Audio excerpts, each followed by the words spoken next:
Hello, everyone, and welcome to yet another episode of Unboxed, the podcast where we unravel the heart and soul of technology, branding, and marketing. Today, I am joined by a very good friend, Albara, who's the founder and CEO of Smart, a technology solutions company based in Saudi Arabia. He has a career spanning over 2 decades, and beyond everything, what I believe, having spent so much of time with him, having conversations, I feel that Albara is all about empowering people. I won't talk a lot. I'll leave it at that, and I'll ask Albara to talk a little bit about himself. Thank you, Albara, for joining us today and being part of the show. Thank you, Eunice. Thank you very much. Thank you for having me here. I don't do these things a lot. I don't do podcasts. This is my first podcast, by the way. Great.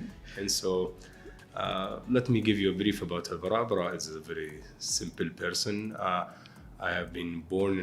was born in the US, but I came to Saudi when I was a few months old. My mom and my dad are the doctors in the university, so academic family. I lived all my life in Jeddah, in Saudi Arabia. I've been jumping between Jeddah and Riyadh and so on, but all of my life I lived it in Jeddah, and I studied all of my school, high school, and the university in Jeddah. Mm-hmm.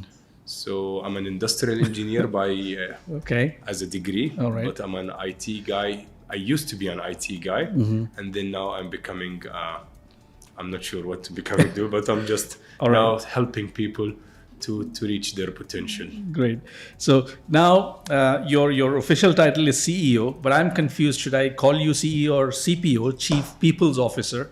Because every time I speak to you, and I get really inspired with your stories of how you've transformed the life of people, or some story that connects the dots between the lives of people and how the positive impact that it has brought about. I know you're a big culture person, internal culture person. So I want to start by asking you, what do you mean by a good internal culture within the organization? Let me go back to the CEO part first, because it's a very big position and name. And I don't feel I'm a CEO, by the way. So I always tell the people, okay, let's make it CEO, but I'm Chief Entertainment Officer. So I just help you to entertain you guys. Right.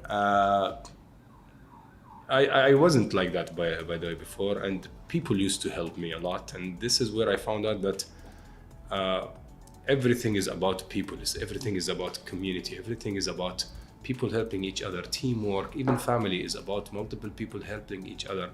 So I found out that a lot of, in most of the parts in business, sometimes even in college and universities, people are just fighting, feeling that it's not the same. I found out that life is life. Every part of life is very similar to the other part. Your family life is similar to your business life, similar to your university and college life.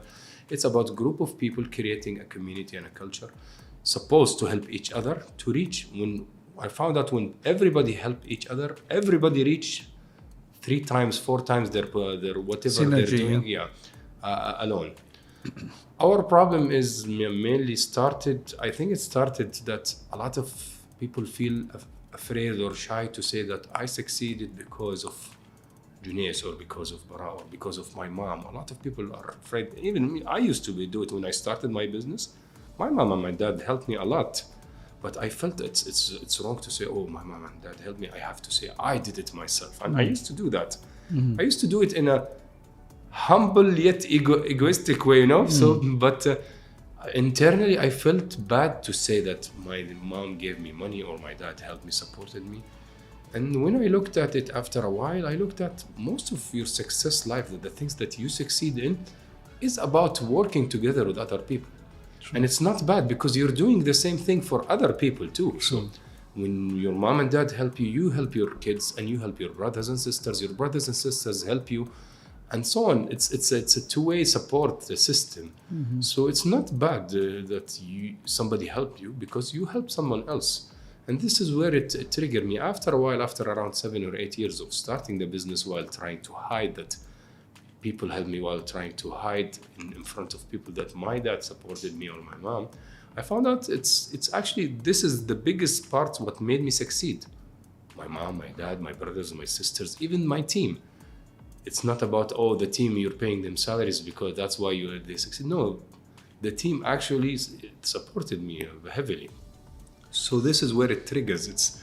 I started finding that a lot of things that are said to us are just created because of the people have created that since a long time, and start to becoming the standard. Oh, you don't say, you have to say, I succeeded myself. I am a self-built. I don't believe there is such a something called self-built. Of course, yourself, you have helped, you have participated a big part, but top people, good people are not completely 100% self-built. Diversity, learning from others people, learning from universities, learning from courses online. Who created these courses? Who created this book that you read and made you? So it's not called self-built. The book itself that you called yourself, I'm a self-built because I read book. So who created that book? Someone else. True. So it's always about someone else helping you and supporting you to succeed. And then you have to pay that also do. Along the way, you have to help other people. You have to help support people. You create a book, you create a course, you create a company where you empower people and so on. Not because you're a good person, because it's an obligation. Yes. Because other people helped you, it's an obligation, you have to do it. Yeah. And this is where it started. So I'm not a people person, to be honest. I'm just paying small part of my dues that I have been taking for a long time, and didn't notice that until very late. So I'm trying to catch up to pay these things. Yes. What you said makes absolute sense, in the sense that I totally agree with you, firstly. And secondly, I think even if you look at the most successful brands or companies, you may ultimately see in the press the name of one person like Elon Musk or Steve Jobs, but I'm sure it's a group of people working together for a common cause, or with a great spirit, or as a great team. It's like a football team, right? You work together, you get the best scores. So I think from what you said, it's all about creating that synergy, giving recognition where it is due, and also letting go of your ego a little bit, and making sure that people are able to take control of what they have. I really love what you just talked about now. As a leader of your organization, or as a team member of your organization, I like this one. All right. Okay, as a team member. As a team member of your organization. Can you give me an example of a people-first approach that you've implemented and that has directly impacted your business, or the way you approach a project or something of that sort?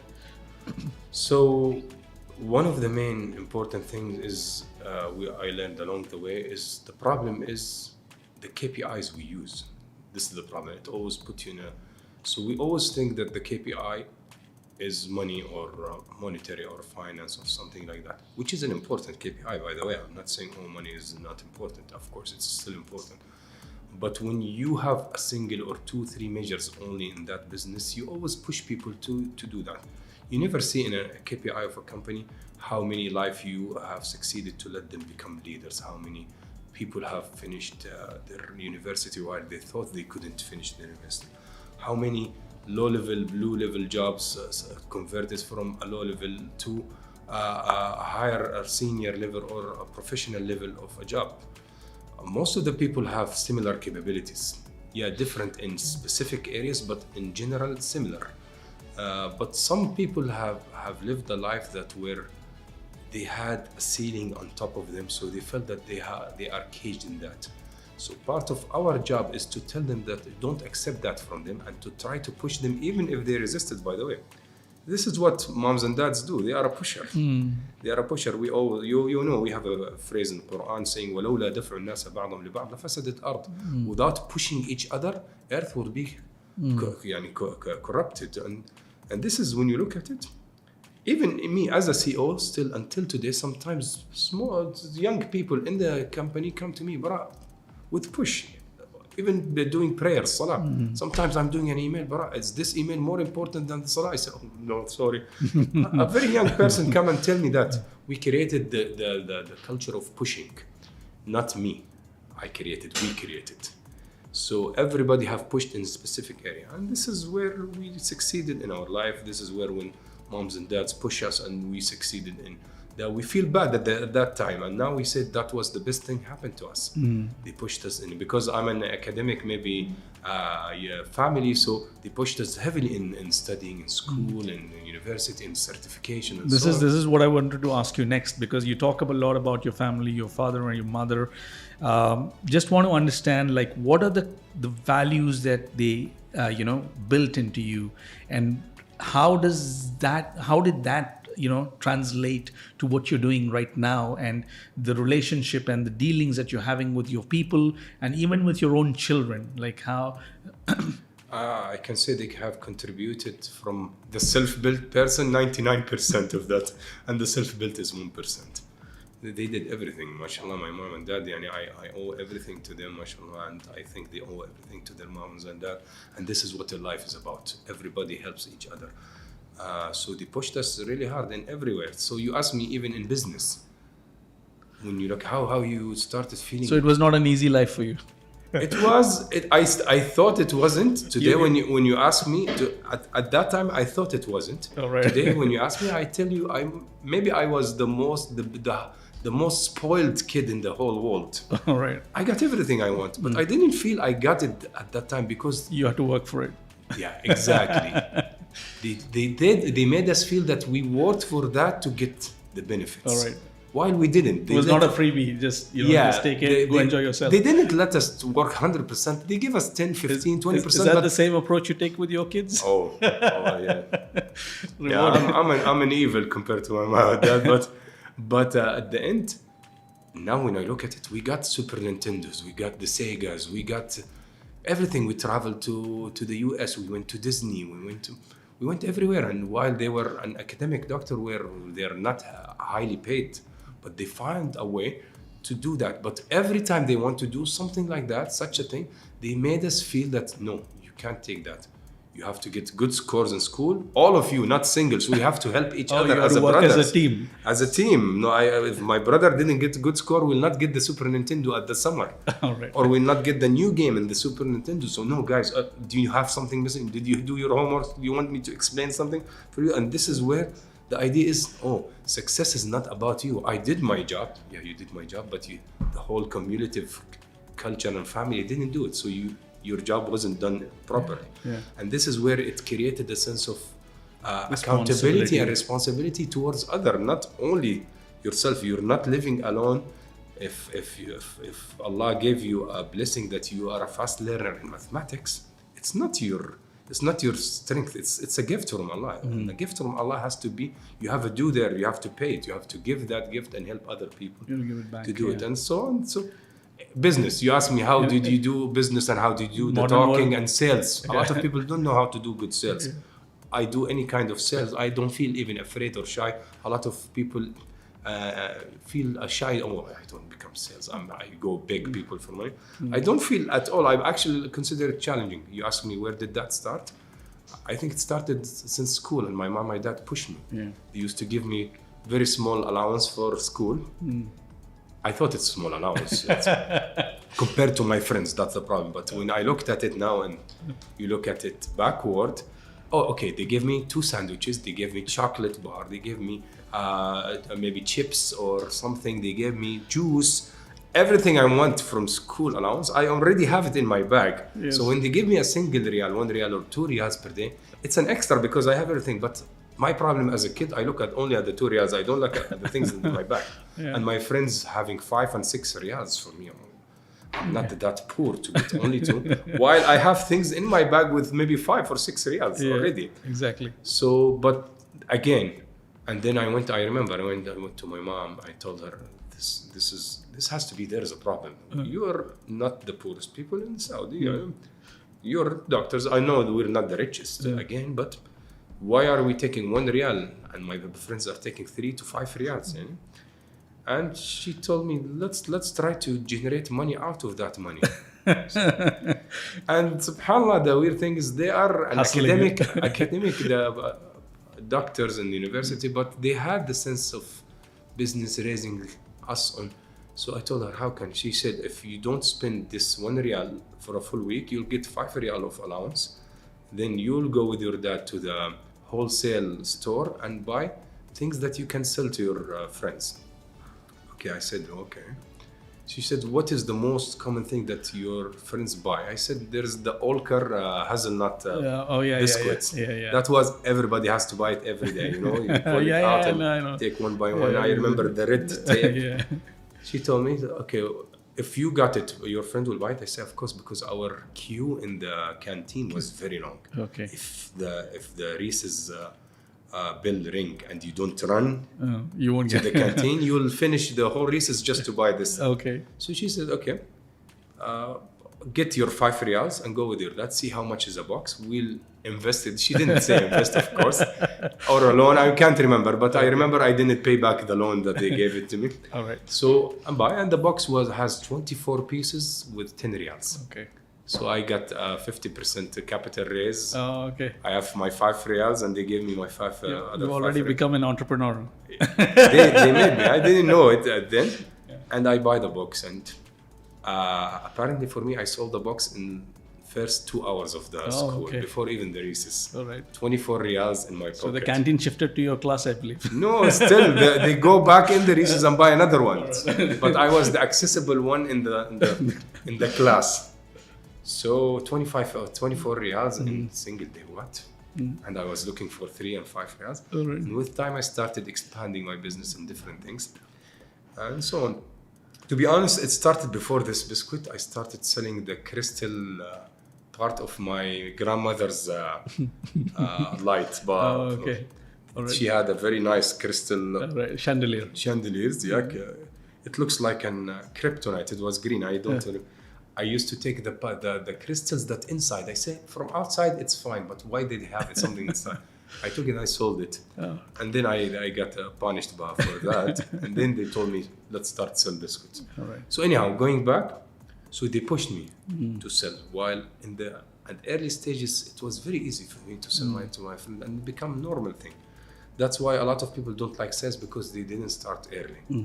They feel it's I go to beg people, and when you're a kid, you can beg people, and if it's going to bring you 24 riyals instead of 1 riyal, I would definitely beg for it, and it wasn't bad. So this is where startup entrepreneurship, you can say it, salesperson started, the chandelier, the biscuits, and so on. And I expanded my businesses with my brothers. I started selling business cards. I asked one of my friends who's coming from the US to bring me a CD of photos. We didn't have the internet at that time. So he bring me a photo CD, and we started putting line photo with putting my friend name and his phone number, business card, and I can't forget that we sold more than 40,000 riyals in a single year for students who's in maybe 12th grade or 13th grade. It was crazy. Of course, it's a teamwork. All great businesses, I think, start from the garage. You know, it's not about garage. Let's be honest. It's not a real business, but it started the skill of selling, skill of ideas, skill of marketing. I remember we created the logo for the business at that time. Great. I remember we call it Yuri Shaukat lil Kurut. Yuri Shaukat, it's Yuri Shaukat for business card. Yuri Shaukat was my brother's older brother nickname. All right, okay. Yasser. Of course, he's the second guy who, my mom and dad, and my brother Yasser, who taught me to get into business and to talk. I was a school kid, and he took me to Microsoft in front of my store speaking and saying that we do computer networking and so on. And this is where I'm telling you, every single step in my life, and I think it's in most people's life, you will always find someone in the background who pushed you 90% and you just took the 10% part. But the problem is at that time, you're not mature enough to see the 90%. You only see that what I did. I used to think it. I used to believe in it 100%, that I was self-built 100%. Now when I look at it, my mom, my dad, my brothers, my cousins, my sisters, everybody has contributed way more than what I contributed. I think you're really really fortunate, and I think we have to be really grateful that you've had such wonderful parents who guided you and gave you these small nuggets that you can hold on to and learn from. I believe not everyone is as fortunate, but essentially, that's why we really have to be grateful for what we have. And what I love about what you're doing is, I think things that you've learned at a very young age, what you're trying to do now, from what I've had conversations with you before as well, is what you're trying to do is giving back. In modern world, it's called, they have this word called sustainability, giving back and things like that. But putting the jargon aside, I think this is what this is something amazing that you're doing, trying to give back to the community, to the people, these small things these valuable lessons that you've learned over the years.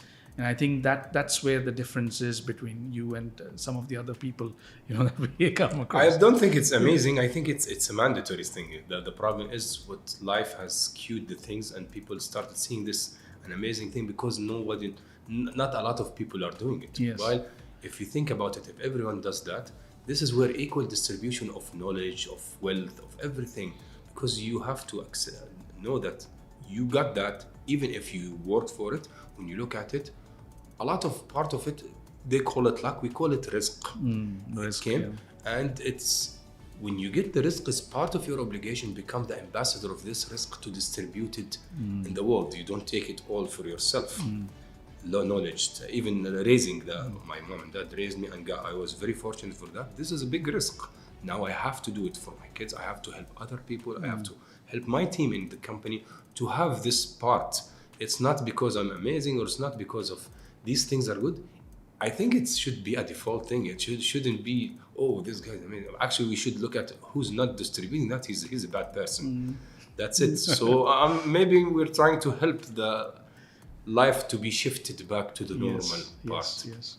Albara, like when you look at the current trends of what's going on in the business world, it's very cutthroat. It's all about money. It's all about competition, overtaking one another, and so it's very difficult to keep employees as a business leader or a business owner motivated. How do you keep your employees motivated, and what are the steps that you take to do that?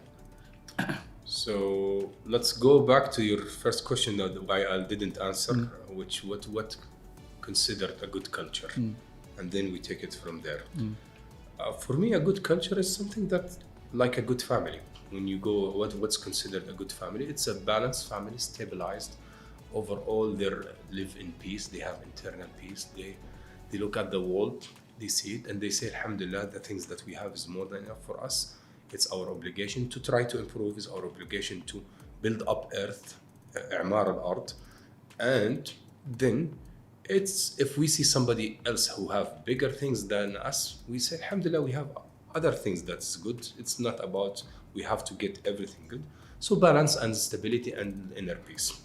This is where good internal culture. So for me, in business, if we talk, what's the good internal culture? It's the place that people can work in and go out with positive energy that they can give to other people, instead of going to a place you build up negative energy, so you go back home to suck all the positivity from your family to go back to break even. I wish I could go on and on, Albara, because it's really lovely to hear you speak. And from my personal experience, knowing you and dealing with you, we've known each other for some time. We've worked together on projects. And one of the first things I remember that you came and told us that when we met in the same room, I guess, is that we are a family. We don't see us as your partners or as your customer or whatever it is. We're a family. We're going to work together, and that's basically something that really helped me to connect with you easily and smart. So it was nice having you. We would really love to hear more of your stories. And I believe people who've listened to you talk today have taken away something very valuable, because this is something that most companies, most brands don't really discuss. It's always about profits. It's always about targets. It's always about KPIs. But I think you've today shared a different perspective on things. And that's really opened up a lot of, thought thinking on those lines for me, and I'm sure for some of our listeners as well. Thank you, Albara. I'm so happy to call you my brother, and thank you. I hope we can have you in future episodes of our podcast. And thank you, Junaid. It's always start by giving it. Yes. The beginning is the giving. It's not the taking. This is maybe the starting point of anything to change. Yes. So you give, and you then get whatever you deserve because you gave, not because you deserve it, just like that. Yes. So thank you for having me here. Sure. It's my first podcast. I hope it's not my last. And going back to all the listeners, please don't take these stories and think that we are a very successful and a super company that doesn't have their problems, and to do the 100x that I used to do this mistake and get you into depression. Yeah.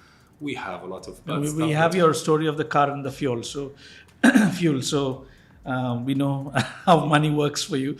We have to take it step at a time, and we'll face a lot of problems. Don't look and compare yourself with other company, because you'll always look at the good things of the other people or other company, which will make you feel bad, and you will never see the bad things because it's hidden. You cannot see what's the bad things in Smart. We're sitting here, nothing is happening. We're not filming what's happening in Smart. So the idea is accept what you got and try to improve it. Compare yourself with yesterday and with yourselves yesterday, and you will feel a lot better, inshallah. Thank you, Albara. Thank you, guys. Thank you, guys. And that brings us to the close of the episode. Please follow us, subscribe, and we are available on all major platforms. And looking forward to seeing you in the next episode of Unboxed.